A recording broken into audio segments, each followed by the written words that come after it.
Praise the Lord. Hallelujah. We want to thank God for another opportunity to be here today. A fẹ́ dúpẹ́ lọ́wọ́ Ọlọ́run fún oore ọ̀fẹ́ mìíràn tó fún wa láti wà níbí lénìí. We welcome everybody to the presence of the Lord. A kí ẹnì kọ̀ọ̀kan káàbọ̀ síwájú Ọlọ́run. We bid the living sisters well done for your up and doing during the week. A dúpẹ́ lọ́wọ́ Ọlọ́run. A kí àwọn obìnrin tó wà láàyè fún ìgbòkègbodò wọn láàrin ọ̀sẹ̀. We pray that the Lord will help every one of us in Jesus' name. Gbàdúrà pé kí Ọlọ́run kó ran ẹnì kọ̀ọ̀kan wa lọ́wọ́ ní orúkọ Jésù Kristi. We have started our message on the main theme, that is wasting of grace. A ti bẹ̀rẹ̀ sí ní sọ̀rọ̀ lórí àkórí wa gbòógì tí ó jẹ́ ìfisòfò oore ọ̀fẹ́. And we have said that topic will continue, that thing will continue to the end of this month. Àìsàn pé àkórí yẹn náà la máa wò títí ó fi máa dé òpin oṣù yìí ní agbára lọ́wọ́ Ọlọ́run. Shall we pray? Jẹ́ ká gbàdúrà. Our Heavenly Father, we want to thank you once again for bringing us together here. Thank you for your faithfulness and fatherly care. We worship and adore your name in Jesus' name. Amen. Father, even as we go into the main sermon, Lord, we pray you go with us in Jesus' name. Amen. At the end, both the speakers and the hearers, Father, help us to be blessed in Jesus' name. Amen. Thank you, Father. In Jesus' name we pray. Amen. Praise the Lord. Hallelujah. Last week, we defined what grace is. Ní ọ̀sẹ̀ tó kọjá lọ, a sọ àtúpalẹ̀ kí ni ìtumọ̀ oore ọ̀fẹ́. We also gave some other words that could connote the meaning grace. A tún fún wa ní àwọn ọ̀rọ̀ mìíràn náà tí àwọn náà tó yẹ pé wọ́n jẹ́ oore ọ̀fẹ́. That is words from Greek and from Hebrews. Yẹn ni àwọn ọ̀rọ̀ láti inú èdè Gíríkì àti èdè Hébérù. We also define what wasters stand for. Àìtún sọ kí ni ìtumọ̀ a fi nǹkan ṣòfò kí ni ó dúró That fún. is definition for wasting of grace. Ìtumọ̀ fífi nǹkan ṣòfò. We said A sọ- wasters are squanderers. A ní fífi nǹkan ṣòfò jẹ́ bíba nǹkan jẹ́. We said such people are self-willed, A sọ pé irú àwọn èèyàn bẹ́ẹ̀ àti tinú ẹni ni wọ́n. they are greedy, Wọ́n jẹ́ oníwọra. they are selfish. Wọ́n jẹ́ àti tinú ti ẹni nìkan ṣoṣo. We went deeply into the life of the prodigal son. A lọ gan sínú ìgbésí ayé ọmọ oníhìnàkúnà. The Lord will bless us in Jesus' Kí name. Ọlọ́run kó ràn wá lọ́wọ́ lórúkọ Jésù. We briefly mentioned about types of grace last week, but we didn't go into it at all. A sọ ní tó ṣókíṣókí kí ni irú àwọn oore ọ̀fẹ́ tó wà. We have 4 types of grace. A ní irú oore ọ̀fẹ́ mẹ́rin. We have saving grace. A ní oore ọ̀fẹ́ ti ìgbàlà. We have sanctifying grace. A ní oore ọ̀fẹ́ ìsọdimímọ́. We have sustaining grace. A ní oore ọ̀fẹ́ ìmúdúró. And we have serving grace. A sì tún ní oore ọ̀fẹ́ ti iṣẹ́. Today we want to look into the saving grace and how we can waste that opportunity. Lónìí of a fẹ́ grace. wò nípa oore ọ̀fẹ́ ìgbàlà àti báwo ni a sì lè fi ṣòfò. Saving grace can also be referred to as justifying grace. Oore ọ̀fẹ́ ìgbàlà la tún lè pè ní oore ọ̀fẹ́ ìsọdi olódodo, ìdániláre. Is unmerited foundational gift. Ó jẹ́ oore ọ̀fẹ́ tí ènìyàn lẹ́tọ̀ọ́ sí fún ti ìbẹ̀rẹ̀ oore ọ̀fẹ́. Of salvation. Fún ti ìgbàlà. Gift of forgiveness. Ẹ̀bùn ìdáríjì. Through faith in Jesus Christ. Nípasẹ̀ ìgbàgbọ́ nínú Jésù Kristi. The word of God says in Titus chapter 2, verse 11. Nínú Táítọ́sì orí ìkejì ẹsẹ̀ ìkọkànlá ọ̀rọ̀ Ọlọ́run sọ wípé. The salvation, that the great, okay, it says, the grace which brings salvation has appeared to all men. Ó ní pé oore ọ̀fẹ́ tó mú ìgbàlà wá ti hàn sí gbogbo ènìyàn. But before then, let's quickly go into the main text that we have read today in the service. Kí a tó lọ gan sínú ẹ̀, jẹ́ ká lọ wo Bíbélì tí a kọ fún ti ìsìn ti òní. Which shall be found in the book of St. John chapter 20. Tí a ó rí nínú ìwé ìhìnrere ti John orí 20. We commence our reading from verse 19. Tí a ó bẹ̀rẹ̀ sí ní kà láti ẹsẹ̀ 19 to 29. títí dé ẹsẹ̀ 29. Then the same day at evening, being the first day of the week, when the doors were shut, where the disciples were assembled for fear of the Jews, came Jesus and stood in the midst and said unto them, Peace be unto you. And when he had so said, he showed unto them his hands and his side. Then were the disciples glad when they saw the Lord. Then said Jesus to them again, Peace be unto you. As my Father has sent me, even so sent I you. And when he had said this, he breathed on them and said unto them, Receive ye the Holy Ghost. Whosoever sins ye remit, they are remitted unto them. And whosoever sins ye retain, they are retained. But Thomas, one of the 12 called Didymus, was not with them when Jesus came. The other disciples therefore said unto him, We have seen the Lord. But he said unto them, Except I shall see in his hands the print of the nails, and put my finger into the print of the nails, and thrust my hand into his side, I will not believe. Verse 26. And after 8 days, again his disciples were within, and Thomas was with them. Came Jesus, the doors being shut, and stood in the midst, and said, Peace be unto you. Then saith he to Thomas, Reach hither thy finger, and behold my hands, and reach hither thy hands, and thrust it into my side, and be not faithless, but believing.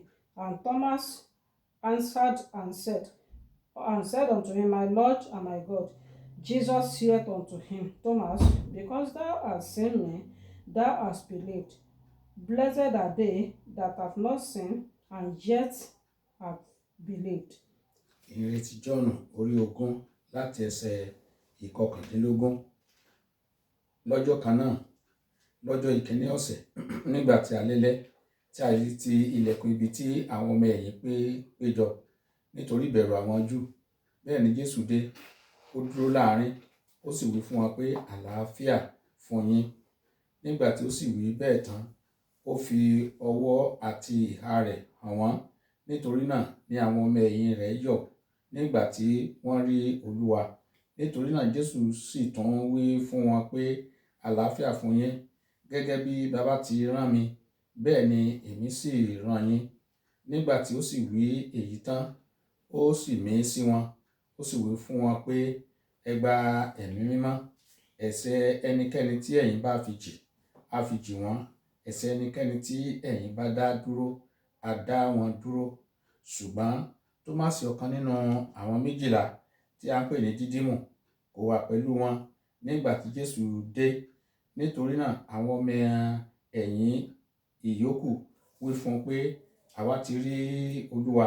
Ṣùgbọ́n ó wí fún wọn pé bí kò ṣe pé mo bá fi rí àpá ìṣó ní ọwọ́ rẹ̀, kí èmi kí ó sì fi ìka mi sí apá ìṣó náà, kí èmi kí ó sì fi ọwọ́ mi sí ìhà rẹ̀, èmi kì yóò gbàgbọ́. Lẹ́yìn ijọ́ mẹ́jọ, àwọn ọmọ ẹ̀yìn sì tún wà nínú ilé, Tómásì pẹ̀lú wọn. Nígbà tí a sì ti ilẹ̀kùn, Jésù dé, ó sì dúró láàrin, ó sì wí fún wọn pé àlàáfíà fún yín. Nígbà náà ni ó wí fún Tómásì pé mú ìka rẹ wá níhìn-ín, kí o sì wo ọwọ́ mi, àti mú ọwọ́ rẹ wá níhìn-ín, kí o sì fi sí ìhà mi. Kí ìwọ kí ó má ṣe aláìgbàgbọ́ mọ́, ṣùgbọ́n jẹ́ onígbàgbọ́. Ẹsẹ̀ 22 tí 28. Tómásì dáhùn sì wí fún un pé Olúwa mi àti Ọlọ́run mi. Jésù sì wí fún un pé nítorí tí ìwọ rí mi ni ìwọ sì gbàgbọ́. alábùkún fún ni àwọn tí kò rí mi tí wọ́n sì gbàgbọ́. Praise the Lord. Hallelujah. We have mentioned that the word of God says in Titus chapter 2. A ti sọ fún wa pé ọ̀rọ̀ Ọlọ́run ti sọ nínú ìwé Títù orí 2 that the grace of God which brings salvation has appeared to all men. Pé oore ọ̀fẹ́ Ọlọ́run tó mú ìgbàlà wá ó ti kàn sí gbogbo ènìyàn. Showing there is no exception, no discrimination. Ó fún ẹ pé kò sí ìyàtọ̀ rárá. It's to all men. Ó wà fún gbogbo ènìyàn. Everybody. Gbogbo ènìyàn. We are going to read from Romans chapter 1, 19 to 20, but we'll read it in Yoruba.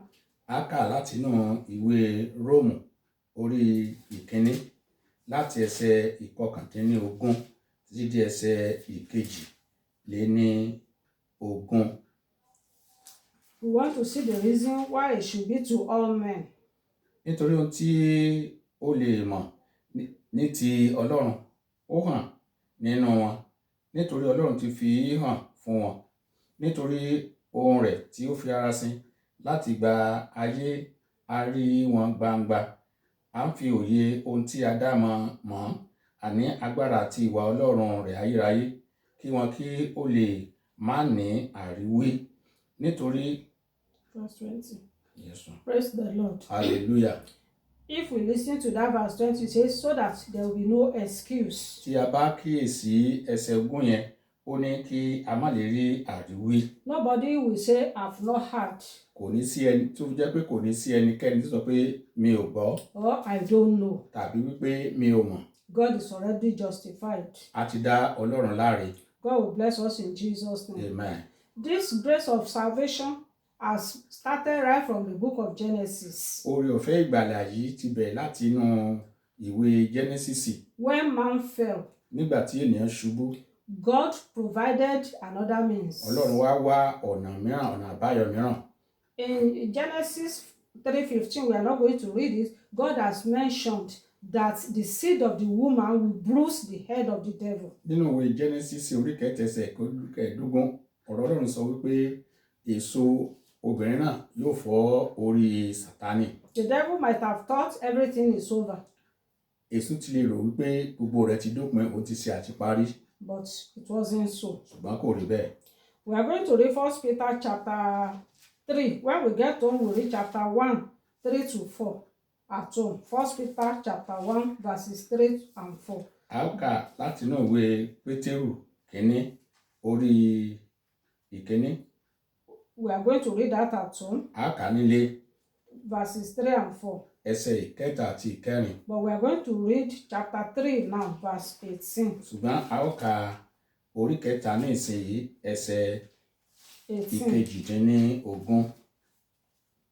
Which reads, for Christ also has once suffered for sins, the just for the unjust, that he might bring us to God, being put to death in the flesh, but quickened by the Spirit. Nítorí tí Kristi pẹ̀lú ti jìyà lẹ́ẹ̀kan nítorí ẹ̀ṣẹ̀ wa, olóòótọ́ fún àwọn aláìṣòótọ́, kí ó lè mú wa dé ọ̀dọ̀ Ọlọ́run, ẹni tí a pa nínú ara, ṣùgbọ́n tí a sọ di ààyè nínú ẹ̀mí. The major reason why he died in the flesh was to reconcile us back to God. Ìdí gbòógì tí ó fi kú nínú ara ni pé láti bá àwa àti Ọlọ́run làjà. So Jesus came as an offering for our sins. Ìyẹn fi hàn pé Jésù wá gẹ́gẹ́ bí ìrúbọ fún ẹ̀ṣẹ̀ wa.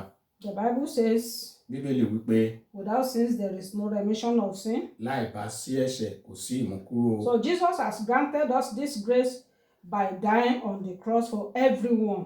Jésù ti wá fún wa ní oore ọ̀fẹ́ yìí nípa pé ó kú fún gbogbo ènìyàn. Let's see the book of Hebrews chapter 9 verse 28 alone. Ẹ jẹ́ ká wo ìwé Hébérù orí 9 ẹsẹ̀ 28 nìkan ṣoṣo. Yes, sir. Read it in Yoruba. Bẹ́ẹ̀ ni Kristi pẹ̀lú jẹ̀yà lẹ́yìn tí a ti fi rúbọ lẹ́ẹ̀kan ṣoṣo láti ru ẹ̀ṣẹ̀ ọ̀pọ̀lọpọ̀, yóò fi ara hàn ní ìgbà kejì láìsí ẹ̀ṣẹ̀ fún àwọn tí ń wo ọ̀nà rẹ̀ fún ìgbàlà. So it's an offering for sin. The same thing we read, we are not going to read it here. 1 Peter 2, 22 to 24. ó jẹ́ ìrúbọ fún ẹ̀ṣẹ̀. Bẹ́ẹ̀ náà látún kà nínú ìwé Pétérù kínní Chapter ìkẹta 2, orí kejì ẹsẹ̀ 22 to ìkejì 24 sí dé and so ẹsẹ̀ ìkẹrìnlélógún. Ẹ jẹ́ ká kà á nílé. God will bless us in Jesus' name. Amen. Now, the question is, do we deserve this grace? Ìbéèrè tí ó wá kàn báyìí ni wípé ǹjẹ́ a ti yẹ fún oore ọ̀fẹ́ yìí? The just dying for the unjust. Pé olódodo kú fún aláìṣòdodo. As we have read from 1 Peter 3:18. Gẹ́gẹ́ bí a ti kà náà ìwé Pétérù kínní orí kẹta ẹsẹ̀ kejìdínlógún. That is why we say another meaning for saving grace is justifying grace. Ìdí nìyẹn tí a sọ pé ìtumọ̀ mìíràn fún oore ọ̀fẹ́ ni oore ọ̀fẹ́ ìdáláre. That means we are not qualified for that grace, but we are justified by the blood, by the death of Jesus Christ. Ó fẹ́ pé a ò yẹ fún ṣùgbọ́n a dá wa láre nípa ikú Jésù Kristi. Let's examine ourselves a bit. Ẹ jẹ́ ká yẹ ara wa wò díẹ̀. From the book of Galatians chapter 5. Láti inú ìwé Galatia orí 5. Verse 19 to 21. A kà láti ẹsẹ̀ 19 sí dé ẹsẹ̀ 21. You can read it for us, sir. Galatians chapter 5, 19 to 21. Ó ní ǹjẹ́ àwọn iṣẹ́ ti ara farahàn tí í ṣe wọ̀nyí: panṣágà, àgbèrè, wàhálì, wọ̀bìà, ìbọ̀rìṣà, oṣó, ìríra, ìjà, ìlara, ìbínú, asọ̀, ìṣọ̀tẹ̀, àdámọ̀, àrankàn, ìpànìyàn, ìmùtípara, ìréde òru àti irú wọn ni àwọn ohun tí mo ti wí fún yín tẹ́lẹ̀. Gẹ́gẹ́ bí mo ti wí fún yín tẹ́lẹ̀ rí pé àwọn tí ń ṣe nǹkan báwọn ni kì yóò jogún ìjọba Ọlọ́run. That all that has been listed, including others that are not listed, that whoever commits them will not inherit the kingdom of God. Pé gbogbo ilé tí a ti kà yẹn àti àwọn ilé tí a ò tiẹ̀ kà báyìí, pé ẹnikẹ́ni tó bá ń ṣe kò ní wọ ìjọba Ọlọ́run, kì yóò jogún ìjọba Ọlọ́run. We write down and read at home Romans 3. Ìwé Róòmù orí kẹta á lọ kà nílé ni. 12 to 18. Ẹsẹ̀ 12 àti ẹsẹ̀ 18. We mentioned some of these ungodly behaviors last Sunday too. A sọ díẹ̀ nípa àwọn àìwà bí Ọlọ́run yìí ní ọ̀sẹ̀ tó kọjá. You that you are hearing us now, Ẹ̀yin tí ẹ̀ ń gbọ́ wa báyìí, are you free of any of such? ǹjẹ́ a lè dá wa láre nínú ìkankan nínú wọn bí, nínú gbogbo wọn bí? Now, if somebody has now decided to die on our stead, Tí ẹnìkan bá wá kú fún wa, do we have any justification to waste such a grace? ǹjẹ́ a ní ìdáláre kankan láti wá fi irú oore ọ̀fẹ́ bẹ́ẹ̀ ṣòfò bí? The Bible says, by grace we are saved, Bíbélì wípé nípa oore ọ̀fẹ́ ni a fi gbà wá là. not by our own work of Kì í righteousness, ṣe nípa iṣẹ́ òdodo wa. not because we go to the Kì í ṣe church, pé bóyá torí pé à ń lọ sí chọ́ọ̀chì not déédéé. because we do one thing or the other in the Kì í ṣe church, pé bóyá à ń ṣiṣẹ́ kan tàbí òmíràn and nínú we ìjọ. even have one important post in the Tàbí church. pé a ti fi wá jẹ oyè ńlá kan We nínú can ìjọ. fast and pray. A lè máa gbààwẹ̀ ká máa We can go gbàdúrà. from one mountain to another. Ká máa lọ láti orí òkè kan dé orí òkè All kejì. those are works of Gbogbo righteousness, àwọn nǹkan wọ̀nyẹn jẹ́ iṣẹ́ ti ìdára ẹni láre. which the Bible calls filthy rags. Tí Bíbélì pè ní bí àkísẹ́ ẹlẹ́gbẹ̀ẹ́. But the Bible tells us in Ephesians chapter 2, we are not going to read it because of our time, verses 4 to 9, Ṣùgbọ́n Bíbélì sọ fún wa náà wo Éfésù orí kejì láti ẹsẹ̀ 4 sí ẹsẹ̀ 9 tí a ò ní kà báyìí. that we are only saved by Pé grace. nípa oore ọ̀fẹ́ ni a fi gbà wá là. Last week, we made us to realize that the Bible says Jesus is full of grace. Lẹ́yìn ọ̀sẹ̀ tó kọjá lọ, a sọ fún wa wípé Jésù kún fún oore ọ̀fẹ́. So it is this grace in Jesus that has qualified us to come before him to become children. Nítorí bẹ́ẹ̀ oore ọ̀fẹ́ yìí tó wà nínú Jésù Kristi ló mú wa yẹ láti di ọmọ Ọlọ́run. But we have a step that we have to take. Ṣùgbọ́n àwa náà ní ìgbésẹ̀ tí a gbọ́dọ̀ gbé. Let's see the book of Acts chapter 3 verse Ẹ 19. jẹ́ kí a lọ wo Ìṣe àwọn Àpọ́stélì orí 3 ẹsẹ̀ 19. Acts 3:19. Ìṣe àwọn Àpọ́stélì orí 3 ẹsẹ̀ 19. Praise the Lord. Hallelujah. It says, repent ye therefore, and be converted, that your sins may be blotted out, when the times of refreshing shall come from the presence of the Lord. Nítorí náà ẹ ronúpìwàdà kí ẹ sì tún yí padà kí a lè pa ẹ̀ṣẹ̀ yín rẹ́ kí àkókò ìtura bá lè ti iwájú Olúwa wá. That is our own part. Tiwa nìyẹn. We have to repent and be converted. A gbọ́dọ̀ lè ronúpìwàdà kí a sì yí padà. It is then that we will be qualified to have that grace. Ìgbà náà ni a tó lè yẹ fún oore ọ̀fẹ́ tí à ń sọ yìí. Yet many are still hearing the word of God today and still doubt. Ṣùgbọ́n ọ̀pọ̀lọpọ̀ ló sì ń gbọ́ ọ̀rọ̀ yìí ṣùgbọ́n tí wọ́n sì ń ṣiyèméjì. In fact, many reject Jesus outrightly. Ọ̀pọ̀lọpọ̀ ló jẹ́ pé wọ́n tilẹ̀ dìídì kọ̀ Jésù Kristi ni. I pray such will not die in unbelief in Jesus' name. A gbàdúrà pé irú àwọn èèyàn bẹ́ẹ̀ ò ní kú nínú àìgbàgbọ́ lórúkọ Jésù. Last week we saw prodigal son as an example of waster of God's grace. Ní ọ̀sẹ̀ tó kọjá lọ a rí ọmọ onínàkúnà gẹ́gẹ́ bí àfi nǹkan ṣòfò. Today we want to see Thomas as another example of a waster. Lónìí a fẹ́ wo Thomas gẹ́gẹ́ bí ọ̀kan nínú àwọn àfi nǹkan ṣòfò. We have read about him from the passage we read in the book of St. John chapter 20. A ti kà á nípa rẹ̀ nínú ìhìnrere John orí 20. Thomas was among the first 12 apostles. Thomas jẹ́ ọ̀kan nínú àwọn àpọ́stélì àkọ́kọ́. Let's see the book of Mark chapter 3. Ẹ jẹ́ ká lọ rí wo ìhìnrere ti Máàkù orí Quickly, ìkẹta. 3 to 18. A kà láti ẹsẹ̀ ìkẹta títí dé ẹsẹ̀ ìkejìdínlógún. Mark chapter 3. Ìwé Máàkù orí kẹta. From verse 3 down to 18. Láti ẹsẹ̀ ìkẹta títí dé ẹsẹ̀ ìkejìdínlógún. From verse 13 Láti ẹsẹ̀ ìkẹtàlá to 18. títí dé ẹsẹ̀ ìkejìdínlógún. It read thus. Ká báyìí pé. And he went up into a mountain, and called unto him who he would, and they came unto him, and he ordained 12 that they should be with him, and that he might send them forth to preach, and to have power to heal sicknesses, and to cast out devils. And Simon his son named Peter, and James the son of Zebedee, and John the brother of James, and he surnamed them Boanerges, which is the sons of thunder, and Andrew, and Philip, and Bartholomew, and Matthew, and Thomas, and James the son of Alphaeus, and Thaddeus, and Simon the Canaanite, and Judas Iscariot, which also betrayed. Okay, verse 18 to verse 18. Ó sì gun orí òkè lọ, ó sì ń pe ẹnikẹ́ni tí ó fẹ́ sọ́dọ̀ ara rẹ̀, wọ́n sì tọ̀ ọ́ wá.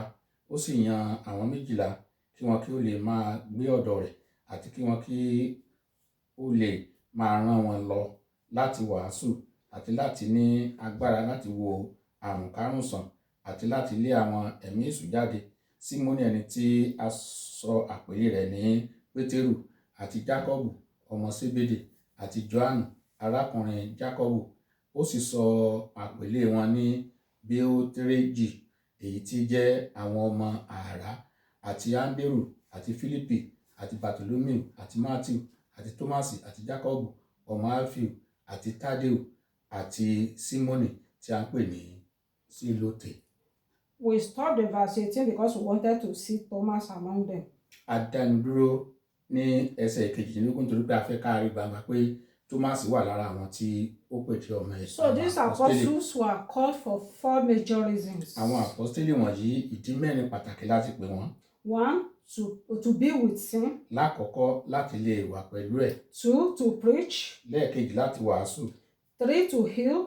Lẹ́ẹ̀kẹta láti wòsàn. And 4, to cast out devils. Àti ìkẹrin láti lé ẹ̀mí èṣù jáde. Are we now saying Jesus made a mistake of committing his spirit into Thomas? Ṣé àwa lè sọ wípé Jésù Kristi ṣe àṣìṣe ni pé ó fi ẹ̀mí rẹ̀ fún Tómásì? To heal and to cast out devils? Láti lè wòsàn àti láti lé ẹ̀mí èṣù jáde. Jesus wasn't a waster and is not a waster till today. Jésù kìí ṣe àfi nǹkan ṣòfò láti ìgbà yìí wá títí ó fi di òní. So when we move through, we realize that even in chapter 11 of St. John 14 to 16, we saw Thomas. Nígbà tí a bá tún wo ìwé ìhìnrere Jọ́ọ̀nù orí 11 láti ẹsẹ̀ kẹrìnlá a tún rí Thomas pé òun náà tún wà ńbẹ̀ when Lazarus died. nígbà tí Lásárù kú. And Jesus told them, let us go, our friend Lazarus is dead. Pé Jésù sọ pé ọ̀rẹ́ wa Lásárù kú, ẹ jẹ́ kí a lọ wò ó. But what was Thomas' response? Ṣùgbọ́n kí ni Thomas wá wí? He told other disciples, let us go and die with Ó Lazarus. sọ fún àwọn ọmọ ẹ̀yìn tó kù pé ẹ jẹ́ kí a lọ kú pẹ̀lú Lásárù. That is found in verse 16. Ẹsẹ̀ ìkẹrìndínlógún. Is it true that Thomas was ready to die with Lazarus? Ṣé lóòótọ́ ni Thomas ṣetán láti kú pẹ̀lú Lásárù bí? God will bless us in Jesus' Jésù name. yóò wà pẹ̀lú This wa. apostle that we are talking about, we are looking at him as a waster of grace. À ń wo Thomas gẹ́gẹ́ bí olùfi oore ọ̀fẹ́ ṣòfò. He followed the Lord Jesus throughout his journey, even to the cross. Ó tẹ̀lé Jésù títí ó fi dé ojú ikú orí àgbélébù. There was a time he was asking Jesus in chapter 14 of St. John. Ní ìwé John orí kẹrìnlá, ó tó àsìkò kan tó béèrè lọ́wọ́ Jésù. When Jesus was telling them that he would be going away. Nígbà tí Jésù sọ pé òun ń lọ. It was Thomas that said, Lord, we don't know where you are going. How shall we know the way? Òun ló sọ pé àwọn ò mọ ibi tí Jésù ń lọ, báwo láti wá mọ̀nà. Jesus had to answer him and said, I am the way, the truth, and the life. Jésù wá sọ pé òun ni òtítọ́, ọ̀nà àti ìyè. God will bless us in Jesus' Jésù name. ó wà pẹ̀lú wa lórúkọ Jésù. Amen. Amen. We want to see proper where this man started wasting the grace of God. A fẹ́ rí gan-an níbi tí Thomas ti bẹ̀rẹ̀ sí ní fi oore ọ̀fẹ́ ṣòfò. Jesus has told them already that he will die, he will resurrect, but immediately he died, before his resurrection, they should put themselves in an upper room and stay there till he arrives. Jésù sọ fún wọn kó tó di kókó pé kó tó jíǹde kó wọn lọ sí yàrá òkè kó tó di pé òun máa wá bá wọn. And when we are reading the word of God, the Bible says the disciples shut themselves in because they were afraid. Bíbélì sọ fún wa pé àwọn ọmọ ẹ̀yìn Jésù wọ́n tilẹ̀kùn mọ́rí nítorí pé wọ́n ń bẹ̀rù. Maybe it was due to fear that Thomas was not in their midst. Bóyá ẹ̀rù yẹn gan náà ní jẹ́ kí Thomas náà kó dúró pẹ̀lú wọn. So by the time Jesus now appeared to them, nígbà tí Jésù wá farahàn fún wọn. That was John 20:19-22. Ìyẹn láti náà rẹ̀ ti John orí 20. That was the first appearance of Jesus Christ. Ìyẹn ni ìfarahàn Jésù Kristi àkọ́kọ́. After he resurrected. Lẹ́yìn àjíǹde. Quickly, sir. John 20:19-22. Praise the Lord. Hallelujah. Lọ́jọ́ kan náà, lọ́jọ́ kìíní ọ̀sẹ̀, nígbà tí alẹ́lẹ́ tí a ti ilẹ̀kùn ibi tí àwọn ọmọ ẹ̀yìn péjọ nítorí ìbẹ̀rù àwọn Júù, bẹ́ẹ̀ ni Jésù dé, ó dúró láàrin, ó wí fún wọn pé àlàáfíà fún yín. Nígbà tí ó sì ti wí bẹ́ẹ̀ tán, ó fi ọwọ́ àti ìhà rẹ̀ hàn wọ́n. Nítorí náà ni àwọn ọmọ ẹ̀yìn yọ̀ nígbà tí wọ́n rí Olúwa. Nítorí náà Jésù wí fún wọn wípé àlàáfíà fún yín. Gẹ́gẹ́ bí Baba ti rán mi, bẹ́ẹ̀ ni èmi sì rán yín. Nígbà tí ó sì wí èyí tán, ó sì mí sí wọn, ó sì wí pé fún wọn pé ẹ gba ẹ̀mí mímọ́. Ẹ̀ṣẹ̀ ẹnikẹ́ni tí ẹ̀yin bá fi jì, á fi jì wọ́n. Ẹ̀ṣẹ̀ ẹnikẹ́ni tí ẹ̀yin bá dá dúró, á dá a dúró. Ṣùgbọ́n Tómásì, ọ̀kan nínú àwọn 12 tí a ń pè ní Dídímù, kò wà pẹ̀lú wọn nígbà tí Jésù dé. Nítorí náà àwọn ọmọ ẹ̀yìn 19-22. Jésù. Praise the Lord. Hallelujah. So when Jesus appeared to them, the first thing he did was, peace be unto you. Jésù nígbà tó rí wọn tó dé sọ́dọ̀ wọn, n tó kọ́ sọ fún wọn náà pé àlàáfíà kí ó wà pẹ̀lú yín. Thomas missed that ministration. Tómásì kò gba oore ọ̀fẹ́ yẹn. Jesus again said, peace be unto you, and he breathed the Holy Ghost unto them. Jésù tún padà tí ó tún sọ fún wọn pé kí àlàáfíà kí ó wà pẹ̀lú wọn, ó rẹ̀ wá mí ẹ̀mí mímọ́ sí wọn. What a great mistake for Thomas not to be around. Irú ìdààmú wo ló tó bí eléyìí fún Tómásì tí ò sí lọ́dọ̀ wọn nígbà náà.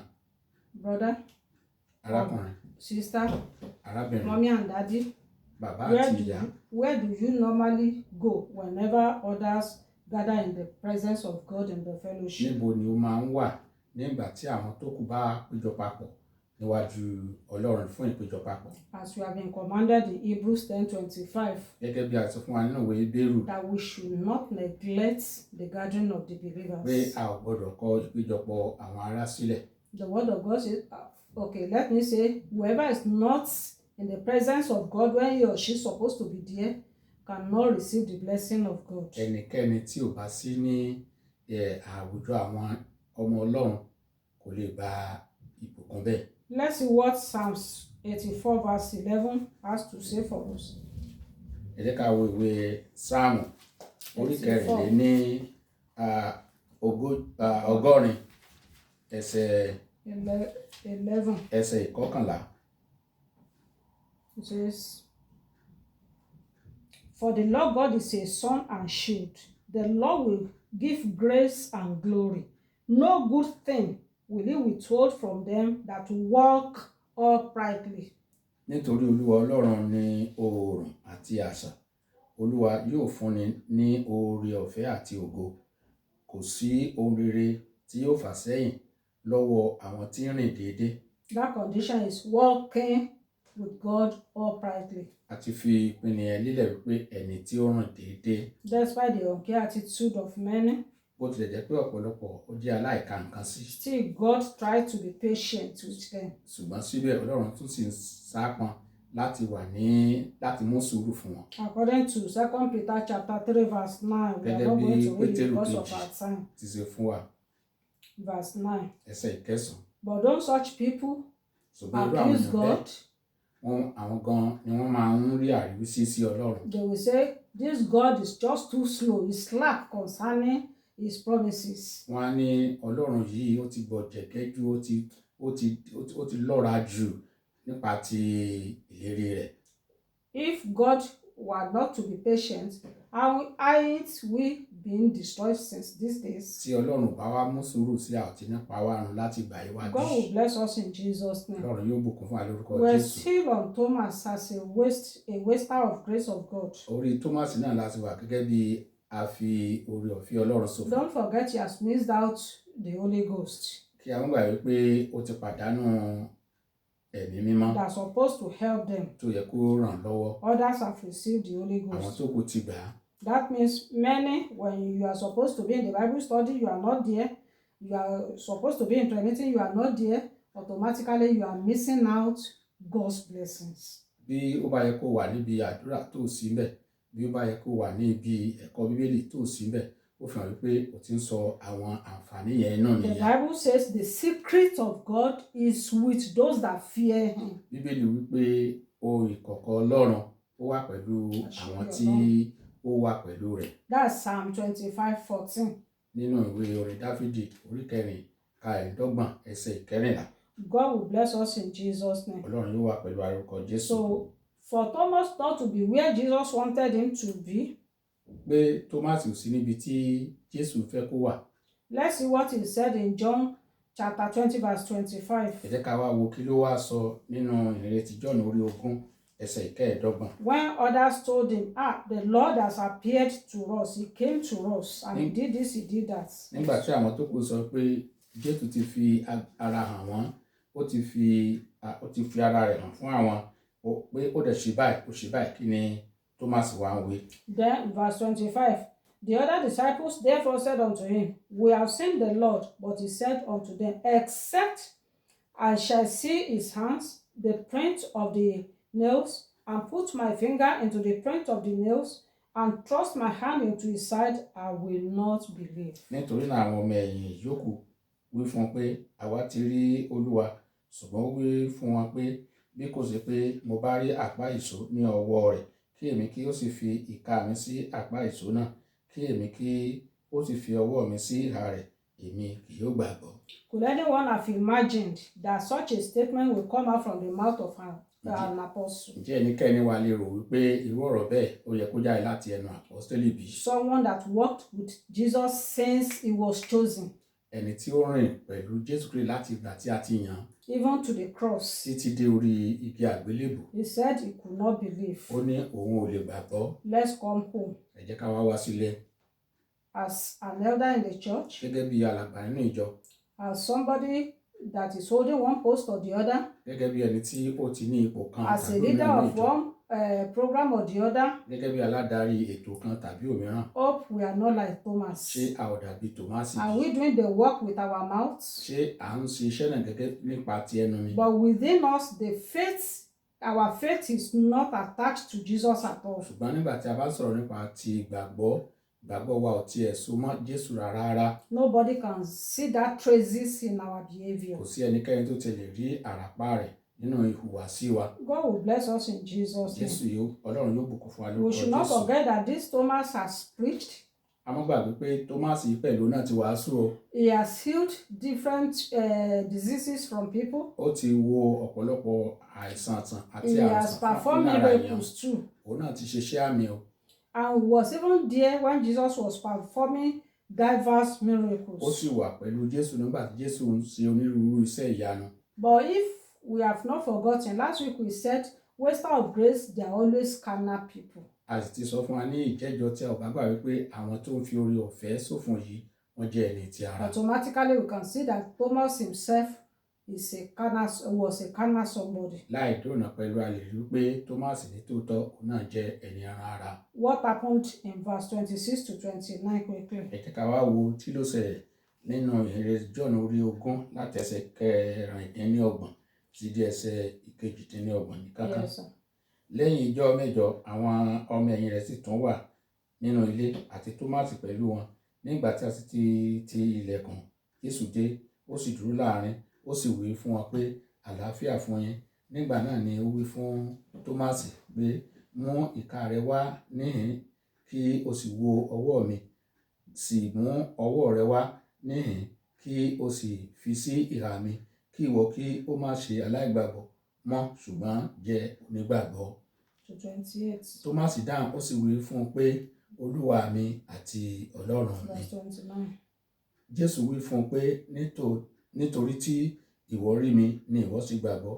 Alábùkún fún ni àwọn tí kò rí mi tí wọ́n sì gbàgbọ́. Praise the Lord. Hallelujah. He didn't know that Jesus has known everything concerning human being. Kò mọ̀ wípé Jésù ti mọ ohun gbogbo nípa ti ènìyàn. As we are, he searches what is within us. Bí a ṣe wà yìí, ó ń bẹ inú wa wò. So we cannot hide from him at all. Torí bẹ́ẹ̀ a ò lè sá pamọ́ fún un. God will bless us in Jesus' name. Ọlọ́run yóò bùkún So wa lórúkọ Jésù. we can see that Thomas was so slow in A lè understanding. rí pé Tómásì ó lọ́ra nínú ìmọ̀ye. We expect such person or people like Thomas to be matured, being with Jesus for long. Èèyàn máa retí wípé níwùwà tí Tómásì ti wà pẹ̀lú Jésù tipẹ́ tó yẹn ó yẹ kó ti dàgbà nínú ẹ̀mí. But unfortunately, he didn't grow. Ṣùgbọ́n kò dàgbà o. Brethren, Arákùnrin, I hope you are not like Thomas. a rò pé o ò dàbí Tómásì. You have stayed long in the church. O ti pẹ́ nínú ìjọ. You have heard so many sermons. O ti gbọ́ oríṣiríṣi àwọn ìwàásù. Yet, you Síbẹ̀, do not grow. o ò dàgbà. Grace wasters. A fi oore ọ̀fẹ́ ṣòfò. They are follow kind of Christians. Wọ́n kàn jẹ́ èrò kárìn kápọ̀ yẹni lásán. Let's see the book of, when we get to, because of our time. In chapter 21 of John, verses 1 and 2, it was on that passage or in that passage that we could see Thomas featuring again. Ní orí 21 ìhìnrere ti Jòhánù yẹn, ẹsẹ̀ 1 àti 2, la tún ti rí Tómásì tí ó tún ti yọjú. When he wanted to follow Peter and others to go and fishing, Nígbà tó fẹ́ tẹ̀lé àwọn Pétérù àti àwọn tó kù pé káwọn lọ pẹja. Readers of the Bible, Àwa olùkà Bíbélì. where else do you hear about Thomas? Ǹjẹ́ níbo la tún ti gbọ́ ọ̀rọ̀ nípa Tómásì mọ́? I pray we ourselves will not be passive Christians in Jesus' A name. gbàdúrà pé lórúkọ Jésù Kristi a ò ní dàbí ejò tó kọjá lórí àpáta tí a ò rí pa rẹ̀. Today we have noted the so-called children of God, that such people that are grace wasters, they never want to commit themselves to the work of God. Àti rí ọ̀pọ̀lọpọ̀ irú àwọn bẹ́ẹ̀ náà lónìí tí wọn ò ní fẹ́ fi ara wọn jìn sí iṣẹ́ kankan fún They are Ọlọ́run. slow in understanding. Wọ́n onílọ́ra nínú ìmọ̀ye ni wọ́n. It's easy for them to doubt what God can do. Ó rọ̀ wọ́n lọ́rùn láti ṣiyèméjì nípa ohun tí Ọlọ́run lè ṣe. There are people walking by sight. wọ́n jẹ́ àwọn tí máa ń jẹ́ pé ojú ni wọ́n fi máa ń ṣiṣẹ́. You remember what Thomas said? àti rántí nǹkan tí Thomas sọ. Unless I put my finger into the palm of Jesus and his side, I cannot believe. pé àfìgbà tó ń bá tó fi ọwọ́ kan ojú àpá ní ọwọ́ Jésù àti tó ń bá tó kọwọ́ bọ ojú àpá ìhà rẹ̀ kún ò lè gbàgbọ́. The word of God says, anybody that is like Thomas, that is, nobody that walks in unbelief can please God. Bíbélì wípé kò sí ẹnikẹ́ni tó rìn gẹ́gẹ́ bí Thomas yẹn láì gbàgbọ́ tí ó lè tẹ́ Ọlọ́run lọ́rùn. Unfortunately, we find such people in churches today. Ó rí àwa lẹ́nu pé àṣírírò àwọn èèyàn bẹ́ẹ̀ nínú ìjọ Ọlọ́run lénìí. They can pray. Wọ́n lè gbàdúrà. They can fast. Wọ́n lè gba àwẹ̀. They can listen to the word of God. Wọ́n máa ń gbọ́ ọ̀rọ̀ Ọlọ́run dáadáa. But unfortunately, let's see what happens to them in Hebrews chapter 4 verse 2. Ṣùgbọ́n ó ya ẹni lẹ́nu, ẹ jẹ́ ká lọ wo kí ló ṣẹlẹ̀ sí wọn nínú ìwé Hébérù orí 4 ẹsẹ̀ 2. Praise the Lord. Hallelujah. Hebrews 4 verse 2. Ìwé Hébérù orí 4 ẹsẹ̀ 2. He said, for unto us was the gospel preached as well as unto them, but the word preached did not profit them, not being mixed with faith in them that had it. Nítorí pé a ti wàásù ìrere fún wọn gẹ́gẹ́ bí fún àwọn náà, ṣùgbọ́n ọ̀rọ̀ tí wọ́n gbọ́ kò ṣe wọ́n ní ire nítorí tí kò dàpọ̀ mọ́ ìgbàgbọ́ nínú àwọn tí ó gbọ́. Can you see? It didn't profit them. Kò ṣe wọ́n ní rere. Because their faith was not attached to the word of God. Nítorí pé ìgbàgbọ́ wọn ò lè mọ́ ọ̀rọ̀ Ọlọ́run. So brethren, torí bẹ́ẹ̀ arákùnrin, we are admonishing you, please. à ń gbà wá níyànjú. Don't be a waster of God's grace. Ẹ má jẹ́ kí a jẹ́ àfi oore ọ̀fẹ́ Ọlọ́run ṣòfò. And it shall be well with every one of us in Jesus' name. Yóò sì dára fún gbogbo wa lórúkọ Jésù. Shall we pray? Jẹ́ kí a gba àdúrà. You can pray. Ọlọ́run wa dúpẹ́ lọ́wọ́ yín torí pé ẹ ṣeun. A gbàdúrà pé gbogbo wàhálà àti làálàá yín lórí wa tí a ti rí tí a tún ṣe ní àti àwọn ènìyàn mìíràn kò ní jẹ́ sí asán ràn wá lọ́wọ́ lórúkọ ẹ ṣe bẹ́ẹ̀ fún Ọlọ́run ìgbàlà wa. Amen. Ẹ má jẹ́ ká fi oore ọ̀fẹ́ wọ̀nyí ṣòfò. Amen. Kó wò kó jẹ́ ti ẹ̀yin Ọlọ́run wa ní orúkọ Jésù Kristi Olúwa wa. Amen. Praise the Lord. Hallelujah. Amen.